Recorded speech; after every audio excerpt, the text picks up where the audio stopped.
Logan is 8 right now, and when he was 2 when he was diagnosed with classic autism. When he was about 18 months old, they diagnosed him with PDD-NOS because he was so young that it was hard for them to really be able to tell.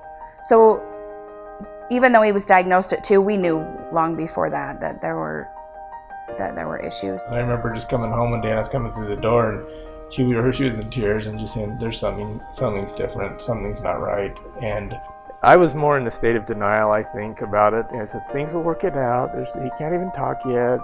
Things are going to work out. But then I think the more we went along and when we went through all these testing or diagnosing process up at the university, it was more of an anger, I think. I think mine was more of an anger and why us type thing. When you first hear that diagnosis, you think, okay, now what?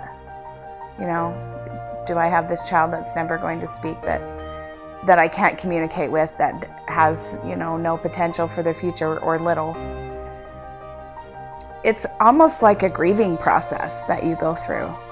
You go through the sadness and the anger and the why, and you have to allow yourself to go through that so that you can get to where you are ready to deal with it and to make the changes you need to make and to get the help that you need to get. If you don't allow yourself to do that, then it makes it more difficult to work with him because you have all that emotion that you're not letting out. It is a grieving process. You go through all the same steps. And it wasn't only until a few years ago that I actually realized, you know what, this isn't something we're necessarily going to cure, but we're going to learn how to make it work.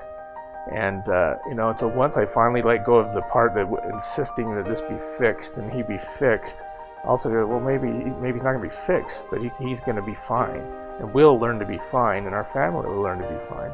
One of my favorite things about Logan is that he's very funny.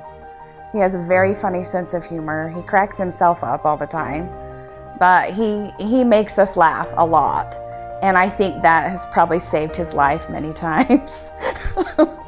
Because it gets really hard. It gets really hard and it gets really frustrating.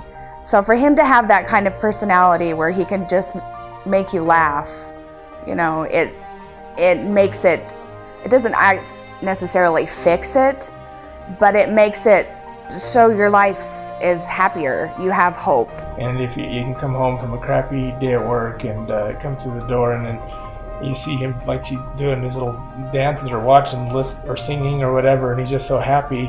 And then it makes you realize that, he's had a pretty good uphill battle since he was born, but he is so happy. And he doesn't require a lot to be happy, and I think that's taught me a lot, is just that you don't need all the things you think you need to be happy.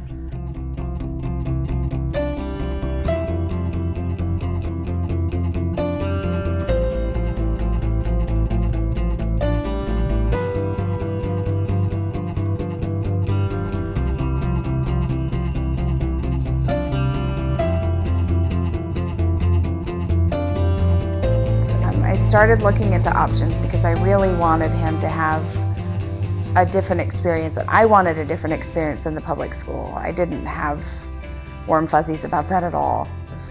Our initial reaction was like, there's no way, because I don't know anyone that has that kind of money. It was even beyond, us going to live with our parents. So the ABTC actually are the ones that suggested that we check with the Ezra Smith Foundation and see what they could do for us. And at first I thought, oh, they're not going to give us any money. Because we're kind of at the part where, well, and this is a lot of people, we can't qualify for the Medicaid, and we don't have enough money to pay it for ourselves. So we're kind of in the middle. And so it really did. It made it possible for us to send him there. We couldn't have done it without their help. When we first found out, we didn't know what there was, and you just didn't know if he was learning, if he could learn. We didn't know if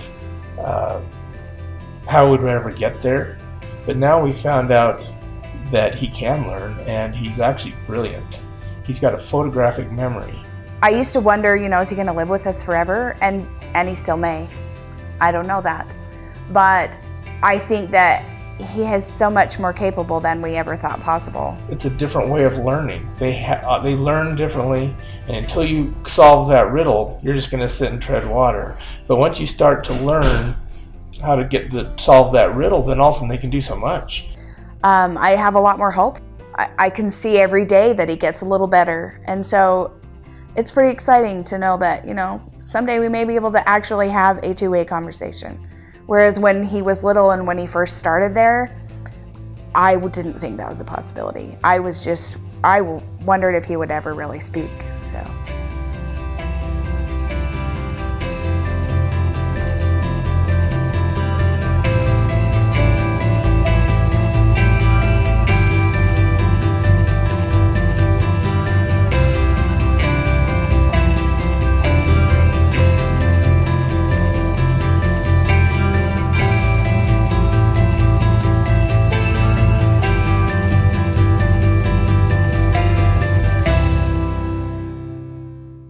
Twinkle, twinkle, Twinkle.